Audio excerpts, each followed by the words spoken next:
When did you graduate? 2002. Right. And you said that your major was in studio arts? Yes. Okay. What campus organizations were you part of or involved with? Oh, good Lord. Let's go down the list. Right. So I would say at the time, and I believe they've changed their name but changed it back. So there was the LSU, Mm-hmm. and that was the Black and Latin Student Organization. Mm-hmm.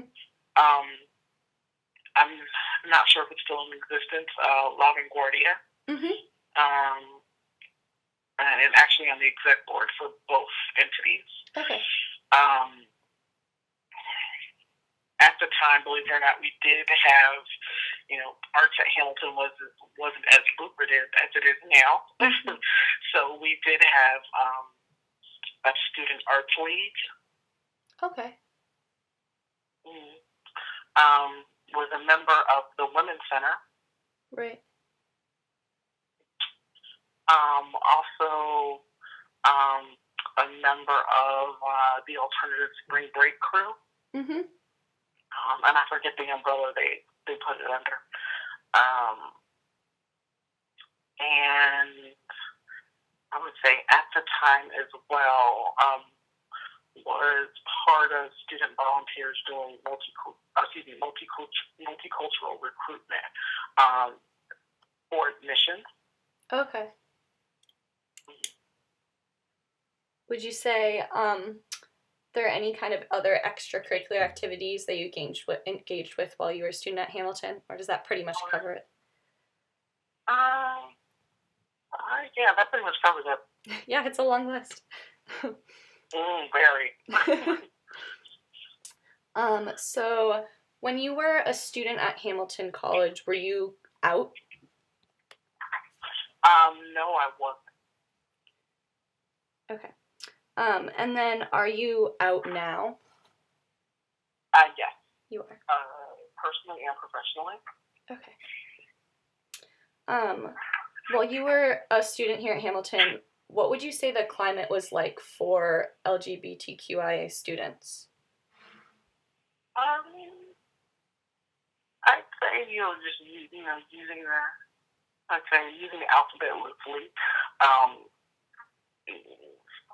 Had there been any sort of physical harm of friends or even allies that I knew during my time, not necessarily anything physical or directly physical. Mm-hmm. At times, especially times that weren't as I say celebrated now. Right. And what I mean by LGBT History Month, October, or National Coming Out Day, right. Or even Transgender Day, Transgender Day of Visibility. While those clubs at the time, did a lot of sort of protesting and promoting, engagement and unity and real genuine sort of come get to know us. Mm-hmm. It was just sort of a thing that was happening on campus that, people, I don't want to say a lot of people flocked to. I think people were very respectful. Mm-hmm. If you were not part of the LGBTQIA sort of community, if that was sort of, I'd say if that wasn't your thing, that's not something you would engage in. Okay. Sort of I'm part of this club, or I'm part of this fraternity or sorority.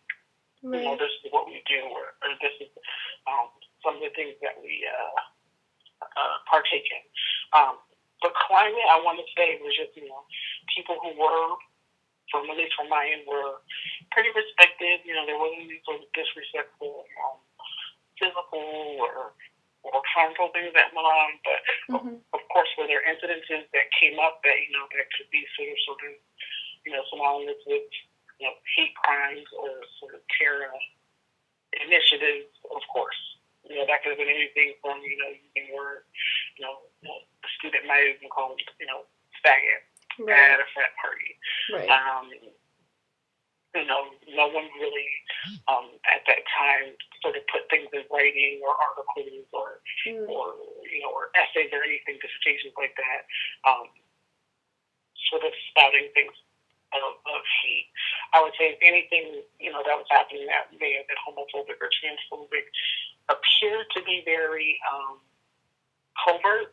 I think that might be a better word, very covert, Right. Thank you for sharing. No problem. Would you say that you faced any personal hardships connected to your LGBTQIA identity while here at Hamilton? Oh, absolutely. For my personal experience, and actually, many of my good friends that I'm still very close with now, who I consider sort of I would actually say our chosen family. Many of us were students of color, coming from bigger cities like New York and Chicago. Many of us had the same, I would say, educational experiences as well. Whether it's private or some other kind of more public boarding school or sort of in college prep programs, that clearly helped us adapt to Hamilton's, atmosphere. It's no secret that Hamilton is predominantly white school at the time. Right. So, and of course, one of the higher ranked smaller liberal arts schools, or what they call small Ivy. And being part of that network for, I would say, as a queer student of color, and for many other student of color at the time, right. I'd say we had a lot of support through organizations like the LSU and La Vanguardia, on a cultural basis, your soul can kind of be fed through that. People who kind of share your culture, share your language, share your food, something as simple as that, especially being in, really upstate New York. Right. Of course, that you had the identity of kind of being home almost. And I really do stress that because I met some of these people in 1998, and I still know them in 2017. Right. Wow. So you can see how, when I say very much chose the family, you really met an amazing handful of people, or I would say a group full of people that you just continue to know and consider almost a family member. You really do. I say that because, while culturally we were fed, when it came to having an LGBT community, many of us, or at least in my opinion, many of us didn't have necessarily that. And I can give you, prime examples would be, as a member of the Women's Center, it was no secret that, I don't want to say majority, but of course there were allies as well as the lesbian and bisexual women a part of that club. It was very open. Again, very open-minded about togetherness and being connected, networking. But it was very open as far as the membership. But believe it or not, by the time that being introduced to that club was introduced to me by another queer student of color who was an upperclassman. And clearly, she was a women's studies major. She was already on track. She had a set career in being a women's studies professor. So, of course, having the scholarship, having the companionship and the friendship and all those things in that club, you could get that sense of identity. But it wasn't a lot of women of color who were part of that club. Unlike being a part of the DLSU or La Vanguardia, you had many students of color coming from many areas around the U.S. or and or internationally. And we shared a common bond, like I said, through culture, food, language, dance, those sort of things. There were not, while I knew, some students of color who were out part of Rainbow Right. At the time, there weren't really many, if not non-existent. And even then, many of us were even questioning at the time, weren't a part of I would say we weren't a part of the group, but we had friends that we knew who were part of the group. But we didn't necessarily stand out there handing out flyers promoting, LGBT month, promoting all of these things. Right. Yes, I would say was part of our scholarship, even part of our rhetoric. When we started talking about things and talking about things like intersectionality. Right. But none of us were out. None of us were part of those clubs, especially if you're a student of color. It just wasn't our experience.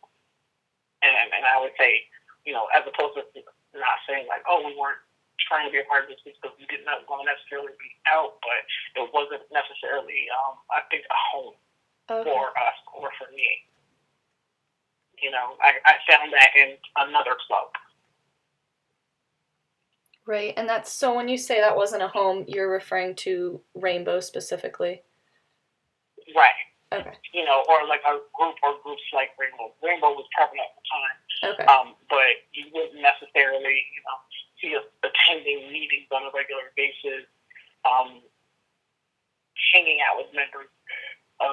While we knew some members and even maybe hung out with some members, it wasn't like a primary source of, I would say, like home when you're on campus. Gotcha. Okay.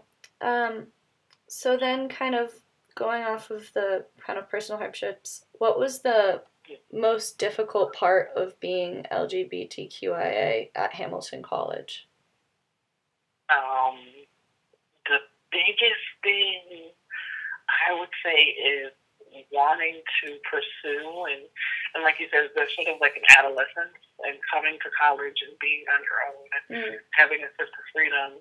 Right. You're here, you're doing all of those things, but there wasn't necessarily, like I said, a home where you could really, you could become friends and explore those friendships. But, there's also a stigma to it. It's sort of like, the girl who went to college becomes a lesbian. Right. By the time she graduates, she's no longer not. So I think a lot of people who think a person going through their experimental phase, if they're open to that, yes, great. But for many of us, we knew, it was just a matter of what does dating look like here? And that was a very difficult thing because, and I'd say it as a queer woman of color, if, coming from a bigger city in New York, a very multicultural city at that, when you think of a dating pool and you finally sort of come to terms with this is who I am, coming to a place like Hamilton and then saying, well, this is who I am, the dating pool was, I would say, I don't even want to say it's limited. The dating pool was just not there. There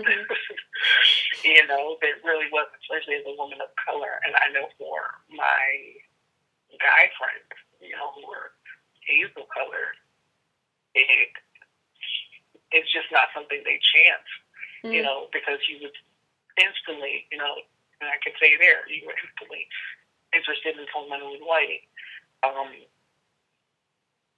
That that literally put you out. You didn't come out. You didn't have this welcome coming out experience. That would definitely put you front and center of being out.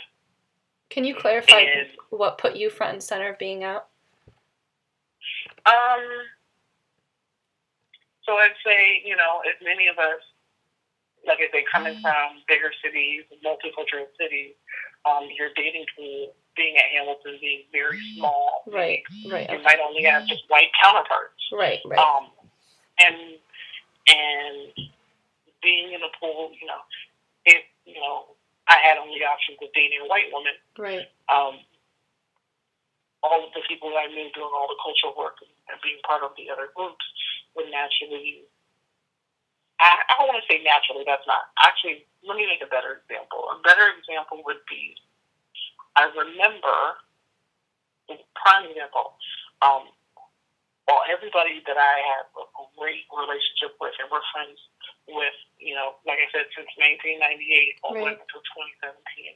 I'll never forget when a member of BLSU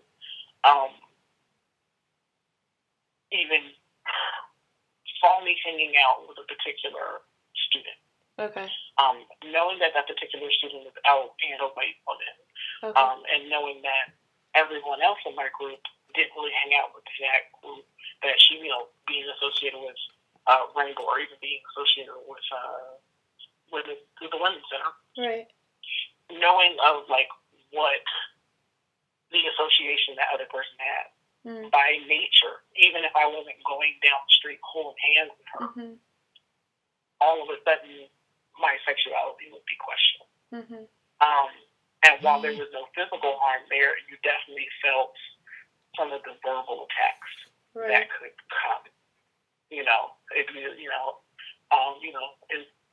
It wouldn't be a problem to hear, oh, so you're a lesbian now? Those sort of things. Little microaggressive comments.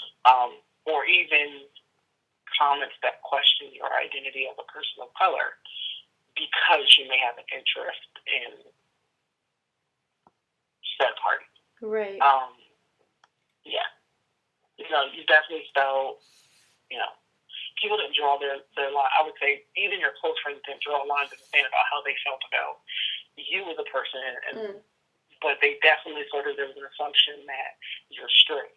Or even if you're not straight, you're still not actively participating in homosexual experiences or displays of affection. Right. Does that make sense? Yeah, no, it did. Thank you for sharing again. Yeah, because then now you get to this, I want to explore and be exploratory and learn and grow. And then you're like, well, what does dating look like? Right. Or, by dating in a very limited small pool, then am I prepared to take on all of these other questions? Do I want to partake in sort of being, on a Salem witch trial, just because I think I might like a person. Right. So, it kind of your dating pool and your dating capabilities or just your access to community, for me, kind of just went sort of underground. Right. Yeah, no, that makes sense. Thank you for sharing. Oh, no problem. So then to kind of rotate in the other direction, what would you say was the best part of being LGBTQIA at Hamilton College? I'd say the best part, and even at the time I would say at the time questioning, but had a very good chance of I'd say there was a high chance of I knew who I was, and sometimes you just kind of have people who shadow that questioning before they, assert and tell people like, this is who I am. I'd say your chosen family. There are, like I said, a lot of people who, at the beginning we all were very questioning, or we knew things, or we had a lot of things in common as LGBT people of color. And even though we didn't put the label on it and we didn't, shout out proud, we really did share a bond. And that bond really has continued for years and years and years. Right. I would say that's the best thing about it. It's almost like the pros and cons of Hamilton. One of the biggest pro about Hamilton is that intimate setting that you get with students, teachers, across the board. But sometimes if it feels a small world, then there's sort of the con to that. Everybody knows who everybody is or knows their association. Mm-hmm. Sometimes you can be siloed, or I would say felt like you're in a trench almost. So like I say, all that experience of kind of like dating underground or going underground, or talking about our commonalities sort of are just underground or just wasn't said. You really, at least for me, I really got a sense of family, like friends and people that I trust and who had similar experiences. Right. Okay, so did you, I know you were involved with different organizations. Did you engage with campus activism for LGBTQIA, for the community while you were a student at Hamilton? You've kind of touched upon this a little bit, but I just wanted to ask more explicitly. Oh, sure. I would say, not actively. At best, I consider myself an ally. So knowing that I had friends in Rainbow giving out buttons, handing out flyers, wearing those said buttons or flyers or telling other people about the little get-togethers or parties or any sort of, I'd say, event sponsored or co-sponsored between clubs. Of course we support. Definitely support, but like any sort of activism or anything like that, I wouldn't say directly. Okay. And then, would you say, did you engage in activism for the LGBTQIA people off campus while a student at Hamilton?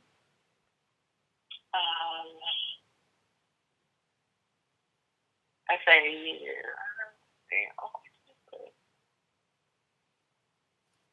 off campus, yeah.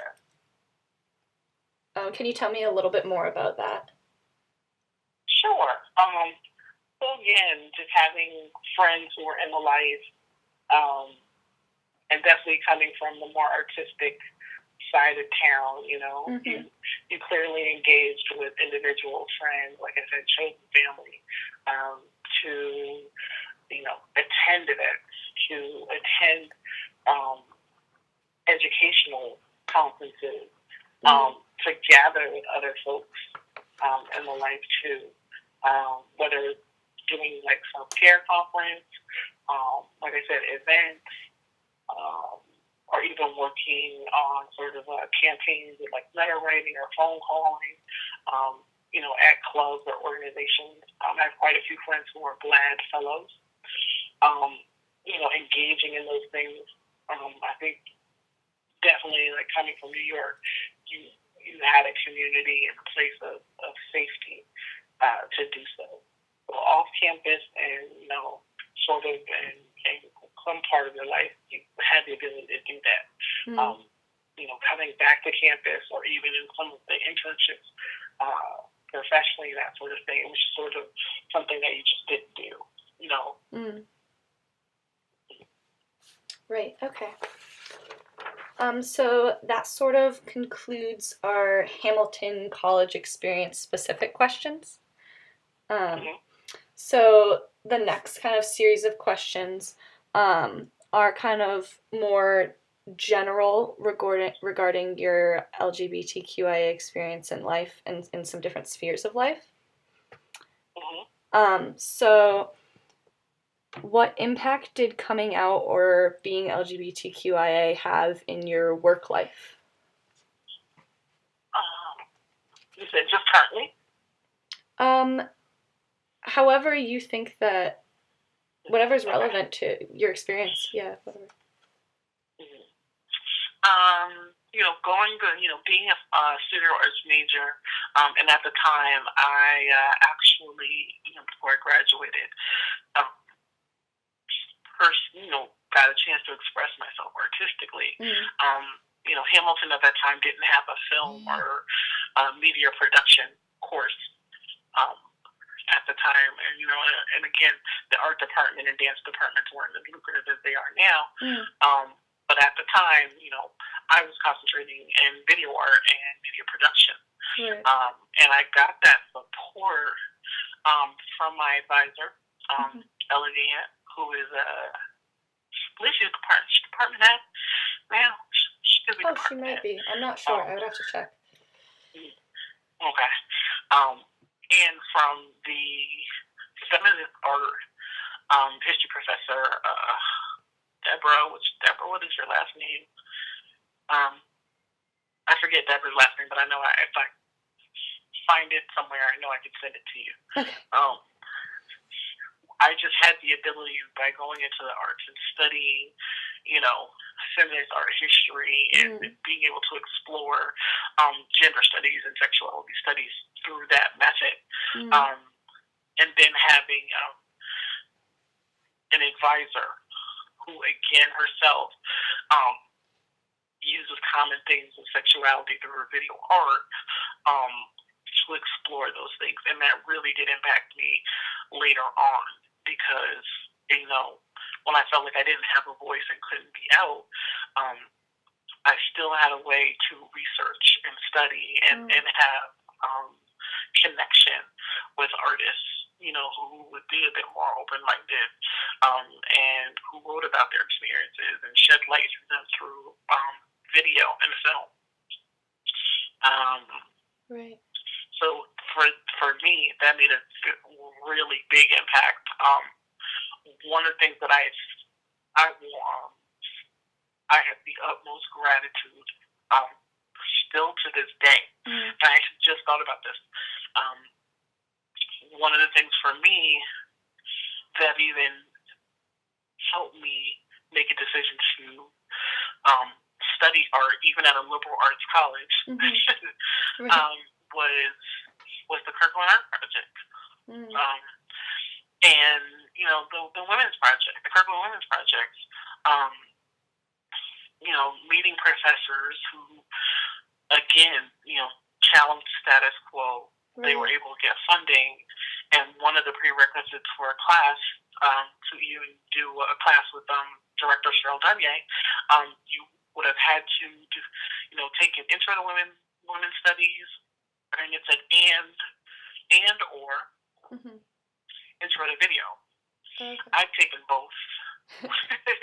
I've taken both, and I was just like, okay, this is for me. Right. And I see the advertisement for the class and the flyer, and no lie, Casey, it was a picture of black dyed blonde hair, Cheryl Dunier, and I was just like, what? Like, this was an anomaly. Seeing it at Hamilton College, for me, being at Hamilton College, it was such an anomaly. But I was drawn to it, and I literally was just like, I'm taking that class. Right. I'm taking that class. It literally just to see. I still remember the flyer to this day. I still remember Cheryl's picture being on to this day. I still remember the description of the class to this day. And I was maybe one of 12 students who got into that class. And it was great to meet an actual queer black film director. And like you're talking about, she's the first black queer woman ever to direct a feature-length film. So you can imagine like the opportunity of just, it was almost like, I almost felt like it was osmosis. I was like, all I need to do is just stand next to her and understand, like, wow, what is going to come of this? What can I learn from this? Who is this person? What is the work they're exploring? For me, getting that opportunity at a place like Hamilton College was just like, blew me out of the water. Now, mind you, I know you could say too, it's just like, well, how could something like that blow you out of the water? Where clearly, Hamilton had the resources to bring a film director to campus, but yet you're not part of Rainbow or you're not out. So that's where the questioning comes through, is like feeling actually comfortable to navigate, the clubs or even your own inner circle, while sort of trying to find like who you are and expressing yourself. That to me is just like a pivotal moment.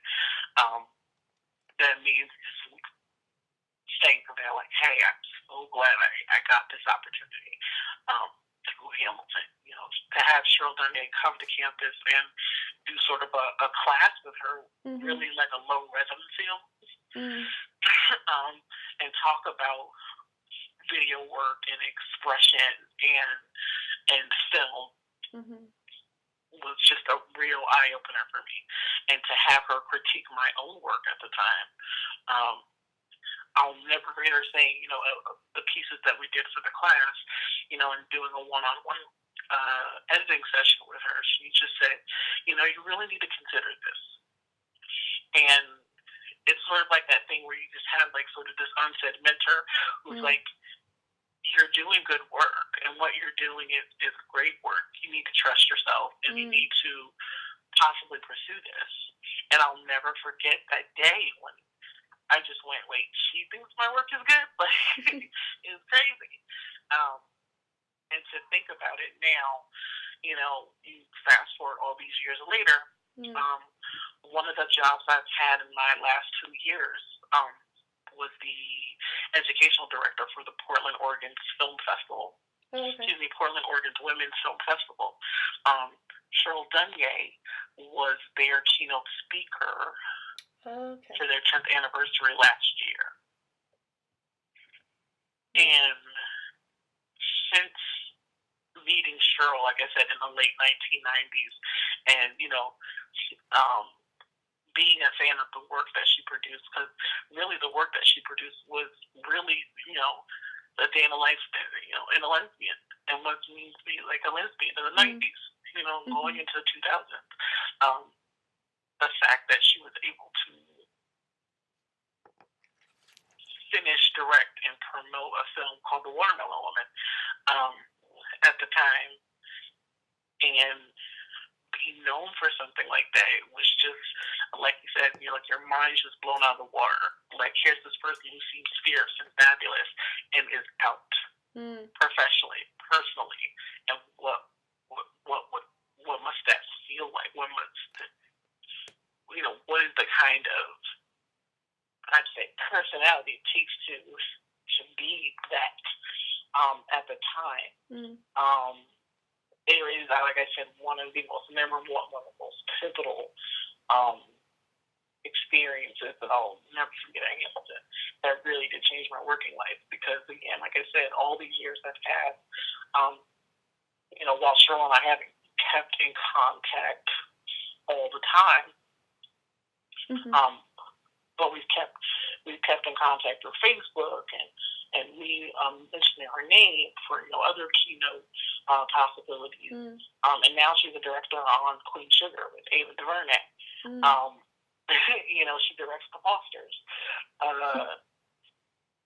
Like I said, I can't tell you, that's made such an impact for me as someone who early off in life was trying to go into media and film. Right. And as we know, very male dominated, very white male dominated. But things that are coming to light now really shed the light on some of the atrocities happening behind the camera. But to know that there's a woman like that who just stood out, and she's done this for years, and she's here and she's out and she's just a crowd. It was just like, wow. For me, she's almost my queer superhero. And I met her and I took college.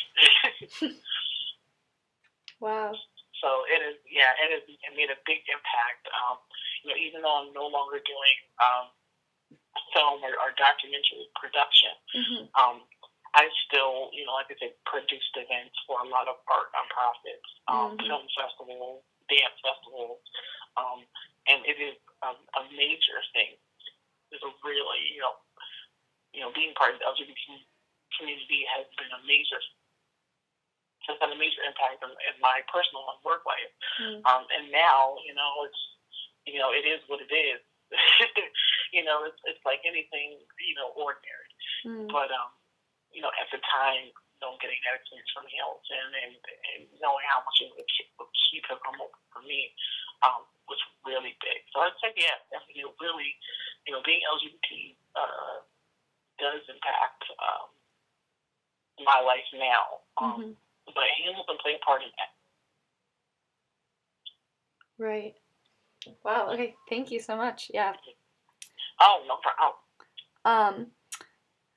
So then, what impact did coming out or being LGBTQIA have in your family life? Let's see. While I was out amongst friends, um, I was not out amongst family. And it took a while for that. It really did. Now 2017, 5-year-old, 10-year-old, with much support of family and friends, like you said, and have the vocabulary to understand and the experience and the freedom to say, hey, I'm queer, or I'm lesbian, or bisexual, I'm pansexual, I'm gender non-binary. All of this vocabulary that's been built through the years, we just didn't have terms for me. And, while I knew I was part of the queer community and my friends accepted it, it was just being a queer person of color, particularly Black. Honestly, I didn't want to chance it. My family wasn't the most religious family, but there was some spirituality there. And like I said, racial identity and the culture surrounding it, it's not something that I talked about heavily in my family. And while we didn't talk about it, doesn't mean hearing homophobic slurs, hearing homophobic stories, opinions, prejudices, bias, doesn't mean you're not made aware of those things. While I had friends who, in high school were out, they were highly ostracized. A lot, I had one friend whose mom really wanted to exercise her through church. And,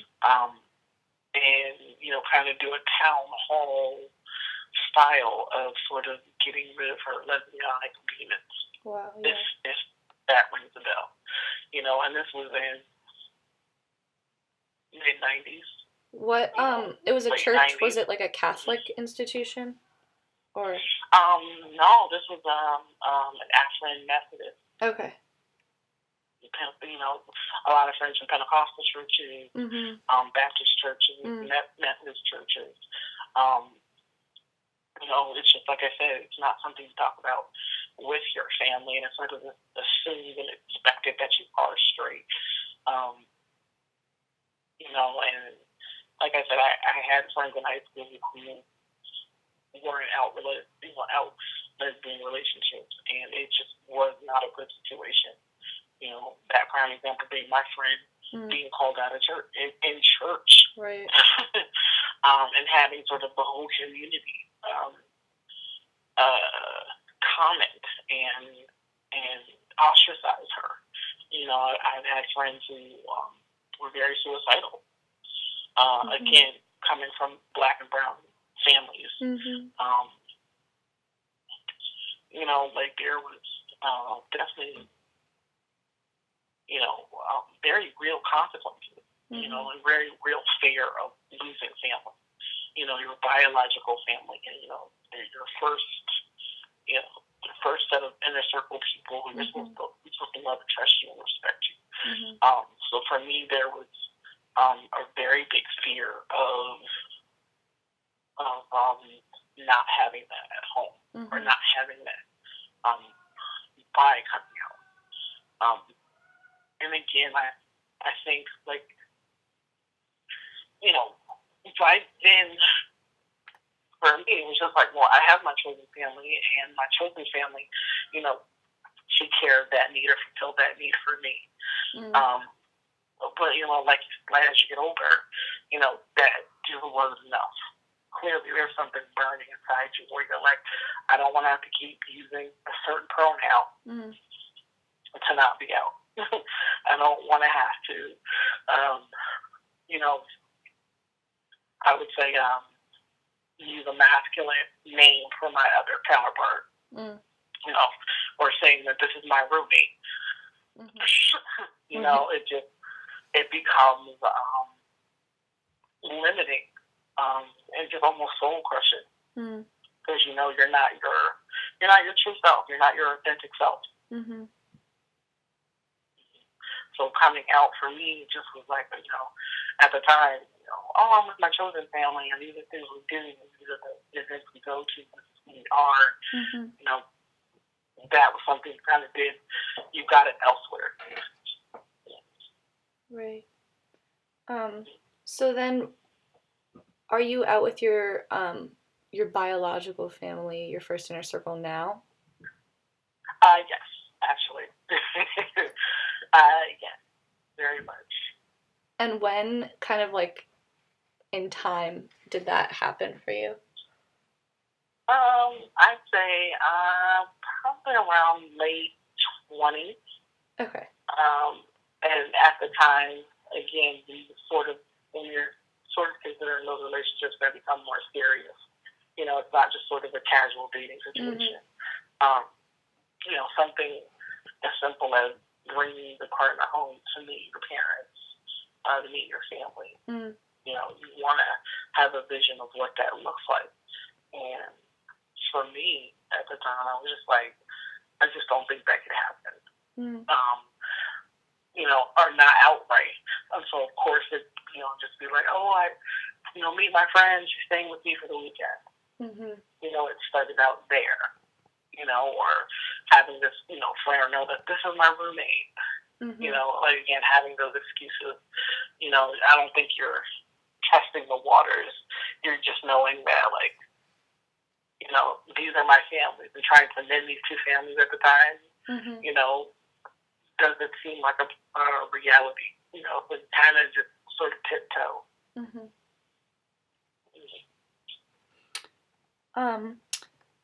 Thank you again. What impact did, again, coming out or being LGBTQIA have in your social life? I mean, that was great. that was wonderful. Like I said, you know, already sort of being a part of the art, you know, I knew a lot of writers, scholars, filmmakers, you know, I'd say performance artists, poets, you know, all of these people, you know, whether they identify as, you know, lesbian, bisexual, you know, whether their gender identity was more masculine center, aggressive, you know, there was just all of these identities, and they existed. And for me, it was just like, you know, you couldn't be freer. Because you're around people who share common experiences and can see the value and the variety of gender, the variety of sexual orientation. And you were free because you really were just free to authentically be yourself. And that was great. And like I said, I have, you know, amazing friends / chosen family. Right. You spoke a little bit about how your family wasn't terribly spiritual and things like that, but I wanted to ask, what impact did coming out or being LGBTQI have in your spiritual life, or however you would define that? I think, again, when you start to, you know, find people in your chosen family, one of the commonalities I had, especially being part of a Black queer community, where, you know, I had other people to finally talk to about who, you know, yes, they may identify as Christian or Muslim, or any other sort of denomination, but, you know, they didn't see this. They didn't have to separate their religious identity versus their sexual or their gender identity. You know, for them, it was all inclusive. You know, you really did feel the intersectionality. Like that, it's like you're meeting someone who's their authentic self, but they also knew at that time, you know, social political climate, you know, you couldn't necessarily be all of those things. Right. So, you know, for me, at that time, it was enough for me to just meet other people like me or who could understand my experience. and still feel comfortable with having some sort of spirituality. Right. Mm-hmm. Okay. Thank you for sharing all of these personal experiences. I wanted to ask next, what are some of the biggest challenges facing the LGBTQIA community today, would you say?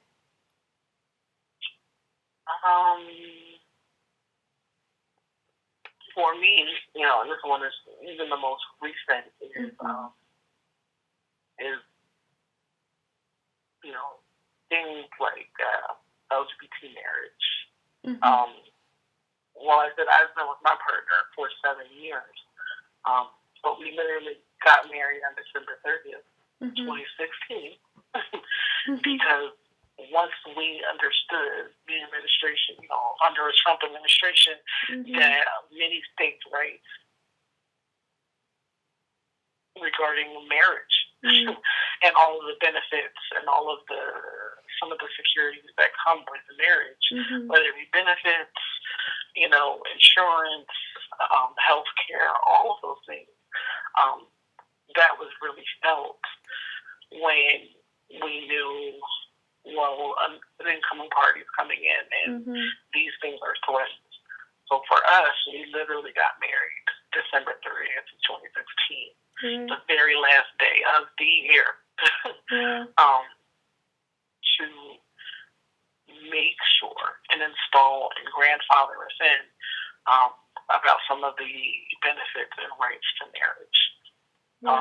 And not going into 2017 and having to fight a battle all over again. A battle that started, before the 70s, before the 60s, on how LGBT people claim their partner and who they love. But it's not just about love. It is, any heterosexual couple would have rights and benefits and protections. And, in 2017, when you're thinking, we're still having that same fight over someone who's been many have been my partner. I've known couples, while I'm only 7 years in the game, I've known couples who are 30, 40, 50 years in the game. And hearing those tragic stories, in person from friends and other children's families or other, people in the community, activists in the community, about, how they did see a vision for them and their partners. They didn't have protection. A lot of them in the military, they weren't able to leave money or visit their partners in the hospital, for whatever reason. That's still a very relevant concern because, when someone does get to the point where they're out and they're assertive and they're comfortable in their own damn skin, that just being this single person evolves. You will have a partner or partners. And what does that look like when your relationships become more serious as you're getting older? What does that look like? So, marriage and rights to health care is a very big one, still to this day. Right. I'd say, believe it or not,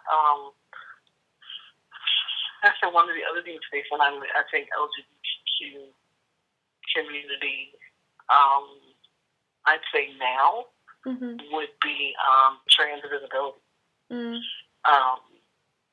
Many people, just as back in the day, a lot of people think maybe that's just an older issue, but at some time it was the lesbian and gay community. Where did the trans community or bisexual community really fit? And it's taken time for people to be that inclusive. I think trans visibility now is going through the same thing.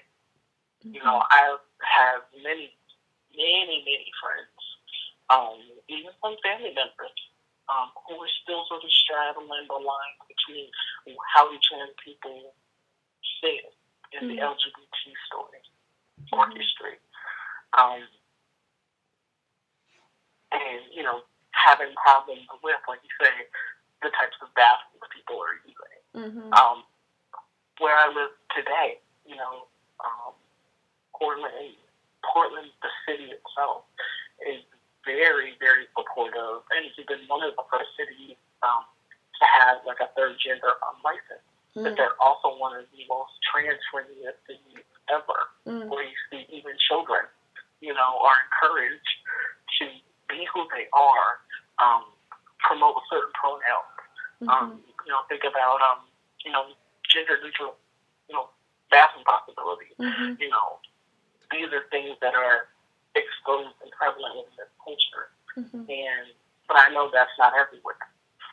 Right. That is absolutely not everywhere. And I feel like that second issue of, you know, some people still have yet to be very trans inclusive. You know, or I would say even allies to trans issues, or even speak out against transphobia. But meanwhile, you know, enjoy the, you know, some of the protections of being a same-sex couple. Right.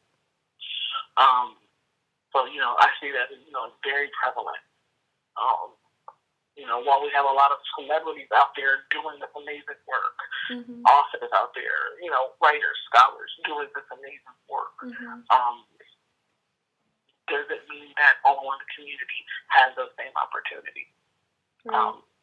Especially, you know, trans people of color. And I think that's sort of the third issue for me.